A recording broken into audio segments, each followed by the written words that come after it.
আমার পয়েন্ট হচ্ছে এই বাইকটা।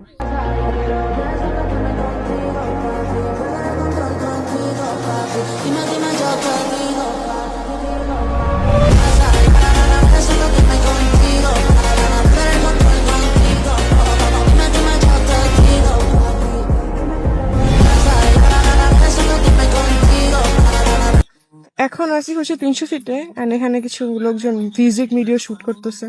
যাই হোক, that is not my point. আমার পয়েন্ট হচ্ছে এই বাইকটা, and this is newly launched, এখনো লঞ্চ হয় নাই, হবে। অ্যান্ড লঞ্চ করার আগে আমি এই বাইকটার ভিডিও করতেছি। এটা হচ্ছে FZS এবি হাইব্রিড, হাইব্রিড। এটা অবশ্য ভার্সন 5 হিসেবে পরিচিতি হবে। এই বাইকের যে জিনিসটা আমার সবচেয়ে বেশি ভালো লাগছে সেটা কি জানেন? ইন্ডিকেটর। ইন্ডিকেটরটা এই পাশে, and এটা অনেক কিউট। বরাবরই FZS এর 150cc বাইকগুলো আমার কাছে মানে পার্সোনালি কখনো আমার প্রেফারেন্সে ছিল না, বাট এই বাইকটা আসলেই অনেক ভালো, কমফোর্ট অনেক। আমি এটা কিছুক্ষণ আগে চালাইছি। এটা আসলে ইয়ামাহার অফিসিয়াল শুটের জন্য আমরা ইউজুয়ালি এখানে আসছি। অ্যান্ড দেখেন, TFT মিটার।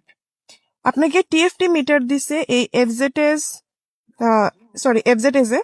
এটা হচ্ছে হাইব্রিড, ইউজুয়ালি এটা হচ্ছে নতুন ইয়ামাহাতে, অ্যান্ড এটা ক্লেম করে এটা নাকি সিটিতে 60+ মাইলেজ প্রোভাইড করবে। TFT মিটার কিন্তু আমাদের সবারই পছন্দ, অ্যান্ড এটা কিন্তু রাত্রেবেলা কালো হয়ে যায়। এ দেখেন, রাত্রে কালো হয়ে থাকবে, সকালবেলা রোদের আলো পড়লে আবার এটা সাদা হয়ে যাবে। হ্যাঁ, আর এটার সাউন্ডটা এতটা জোস, আমি যদি আপনাদেরকে একটু শোনাই, একটা চাপ দিলে এটা অন হয়ে যাবে। এ দেখেন,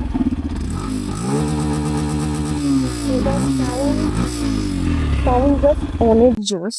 এটা মাত্র হচ্ছে 177 পেলে চলছে। এখানে হচ্ছে অনেকগুলো আছে। এটা দিয়ে আপনি নেভিগেশন, মিউজিক থেকে শুরু করে, ওয়েদার থেকে শুরু করে, ফোনের নোটিফিকেশন থেকে শুরু করে সবকিছু আপনি কিন্তু এই মিটারের মধ্যেই দেখতে পারবেন। আর তাছাড়া যদি আমি একটু বলি, এই বাইকের লুকসটা অনেক সুন্দর। এটা হচ্ছে 2টা কালার বা 3টা কালারে আসছে। এই কালারটা এখন আমরা নিয়ে শুট করতেছি, ব্ল্যাক একটা আছে।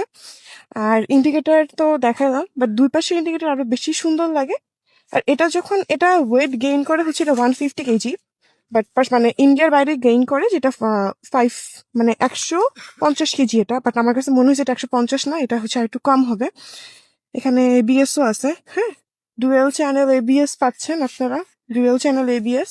অ্যান্ড এটা হচ্ছে ক্লেম করতেছে এটা FZS এর মধ্যে সবচেয়ে মানে নিউ একটা জিনিস হতে যাচ্ছে মানুষের কাছে, কারণ FZS আমাদের কাছে কমফোর্ট, অ্যান্ড এই বাইকটা আমার কাছে মনে হয়েছে কমফোর্টের কাছে বেস্ট।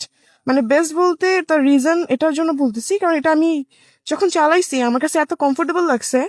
তো এই কারণে হচ্ছে আমি এটার বললাম এটা কমফোর্টেবল মনে হয়েছে আমার কাছে। তো আজকে এই শর্ট একটা ভিডিও করার রিজনই ছিল হচ্ছে আপনাদেরকে জাস্ট এই বাইকটা দেখাইতে চাইছি আমি, যেটা শুট আজকে আমরা করলাম 300 ফিটে। অনেক তাড়াতাড়ি হচ্ছে এটা লঞ্চ হয়ে যাবে, 16 তারিখে বা 17 তারিখে এটা লঞ্চ হবে। লঞ্চ হওয়ার পরে আরো ডিটেলসে ভিডিও মেক করে আপনাদেরকে দেখাতে পারবো।